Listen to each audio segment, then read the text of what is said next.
भगवती सती के योगाग्रह में जलकर भस्म हो जाने का समाचार शिवगणों ने भगवान शिव को सुनाया। शिवगणों ने कहा, महेश्वर दक्ष बड़ा ही दुरात्मा और घमंडी है। उसने वहां पहुंचने पर देवी सती का अपमान किया। उस दुष्ट ने यज्ञ में आपका भाग नहीं दिया था। प्रभु, यज्ञ में आपका भाग न देखकर सती देवी क्रोधित हो उठी और पिता दक्ष की निंदा करते हुए उन्होंने योगाग्नि द्वारा अपने शरीर को जलाकर भस्म कर डाला। हम लोग दक्ष पर कुपित होकर यज्ञ को नष्ट भ्रष्ट करने लगे, परंतु प्रभु के मंत्र बल का हम सामना न कर सके। महाप्रभु, दक्ष तथा उसके सहयोगियों ने घमंड में चूर होकर आपका विशेष अपमान किया है। अब आपकी जैसी इच्छा हो वैसा करें। अपने गणों से यह सुनकर उस समय भगवान रुद्र का शरीर क्रोध से जल उठा। लोक संहारकारी रुद्र अपने सिर से एक जटा उखाड़ी और रोष पूर्वक उसे पर्वत पर पटक दिया। उस जटा के 2 टुकड़े हो गए तथा महाभयंकर शब्द हुआ। जटा के एक भाग से महाबली वीरभद्र प्रकट हुए। वे देखने में प्रलयगिरि के समान जान पड़ते थे। उनका शरीर बहुत ऊंचा था तथा उनकी 1000 भुजाएं थीं। जटा के दूसरे भाग से महाकाली प्रकट हुई, जो अत्यंत विकराल दिखाई पड़ती थी। वीरभद्र ने भगवान शिव को प्रणाम करके कहा, महारुद्र, मुझे शीघ्र आज्ञा दीजिए। इस समय मुझे कौन सा कार्य करना होगा?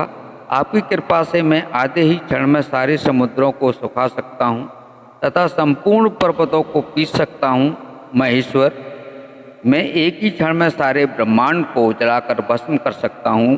प्रभु, मेरे अंदर जो शक्ति है वह आपकी कृपा से ही प्राप्त हुई है, अतः आप अपने अभीष्ट कार्य के लिए मुझे शीघ्र आदेश दें। भगवान शंकर ने कहा, वीरभद्र, ब्रह्मा जी का पुत्र दक्ष बड़ा दुष्ट हो गया है। उस मूर्ख को बहुत घमंड हो गया है। तुम उसके यज्ञ का विध्वंस करके उसमें भाग लेने वाले सभी लोगों को यथोचित दंड दो और शीघ्र मेरे पास लौट आओ। यदि कोई तुम्हारा विरोध करे तो उसे भी जलाकर भस्म कर देना। घमंडी दक्ष का सिर काट देना और यज्ञ कलश के जल को पी जाना। भगवान शंकर की आज्ञा प्राप्त कर वीरभद्र समस्त गणों के साथ दक्ष यज्ञ में पहुँचे। वहाँ उपस्थित देवगणों को वे अपने तीखे बाणों की चोट से घायल करने लगे।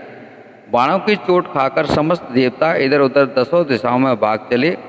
तब वीरभद्र शिव गणों के साथ यज्ञशाला में गए। उनका रौद्र रूप देखकर समस्त ऋषि अत्यंत भयभीत हो गए। उन्होंने मुनियों तथा देवताओं का अंग भंग कर दिया। प्रतापी वीरभद्र ने भृगु को उठाकर पटक दिया तथा उनकी दाढ़ी मूछ नोच ली। उन्होंने पूषा के दांत उखाड़ लिए, क्योंकि जब दक्ष महादेव जी को गालियां दे रहे थे उस समय पूषा दांत दिखाकर हंस रहे थे।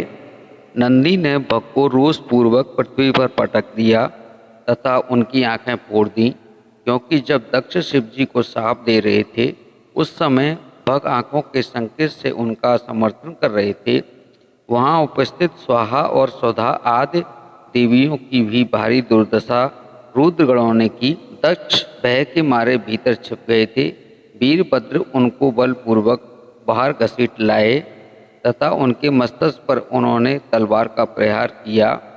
पहले तो योग बल के प्रभाव से दक्ष का मस्तक नहीं कटा, किंतु अनंत वीरभद्र ने शिवद्रोही दक्ष का सिर मरोड़ कर तोड़ डाला और यज्ञ कुंड की प्रज्वलित अग्निम उसे झोंक दिया।